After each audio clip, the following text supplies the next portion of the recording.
What's up, guys? So today is pretty special. It's the start of the new year and everyone's trying to diet and everyone's trying to get healthy and fit, but I want to talk about really what a diet is and the top 10 factors that make up a good diet, really a healthy diet. So let's first talk about what a diet is. So most people think a diet is something that is, focused around clean eating, good and bad foods. They're going to be starving themselves. As everyone at my job thinks, just eating chicken and rice. I mean, I just like chicken and rice. But really, the word diet comes from the Latin root word dieta, which means a manner of living. So that kind of puts a different perspective on dieting. And it's more of just a way that we're approaching our goals and the way that we're eating, which is just fueling our body. That's all it is. That's what it should be. But it should be enjoyable. So let's get into the top 10 factors of a healthy diet. So this is coming from ALAN Aragorn's UK conference in 2013. This is not coming from me. I just believe in it wholeheartedly to be the truth. So, number 1, it has to respect your personal taste preferences. No one wants to enjoy a diet, or no one even wants to go on a diet that they're not enjoying the food. That's the number 1 most important thing. If you don't like the food, you shouldn't eat it. Number 2, it has to support your mental and physical performance goals. So what that means is that if you're an athlete, whether you're trying to lose fat, put on muscle, you need to eat for that goal. You shouldn't be eating a caloric surplus if you're trying to lose fat and lose weight. It just doesn't flow. Number 3, it has to cover your macro and micronutrient needs. So what that means is that, you're hitting fats, proteins, and carbs for your calories, whatever, but also micronutrients are super important. That means you're getting quality foods. Now, fiber is really important too, and people seem to just kind of throw that out the window and they just eat Pop-Tarts and whatever people think you eat if it fits your macros. That's not the case. I think that's very important to track what you eat, and it will help you in the long run understand what you're putting into your body.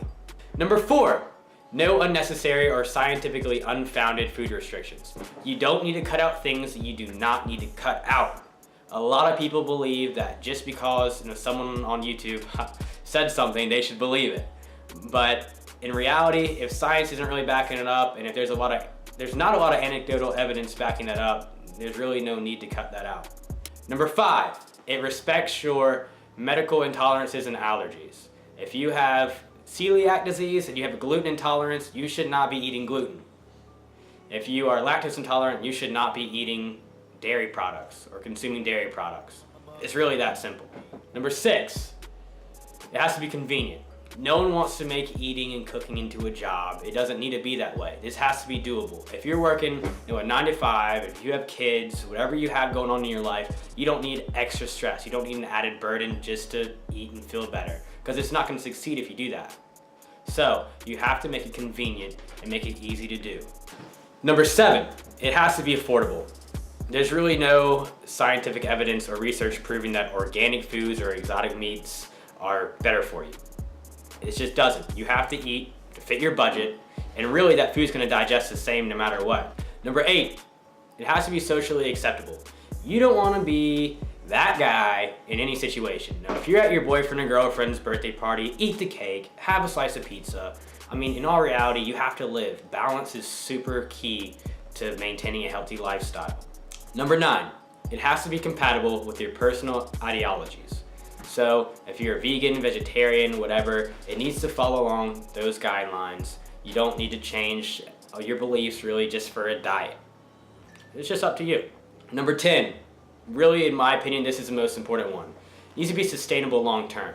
Now, if you're getting ready for a show and you're in prep mode, you're dieting down, you're going towards that goal. You're dieting towards that goal. It's a pretty long-term goal, 12, 16 weeks, whatever it may be.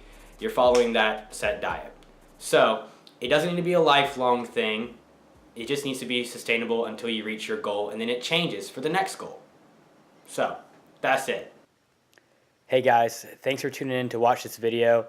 Like, subscribe, share, everything. Follow me on all the social media down in the description below, and I will see you guys next week.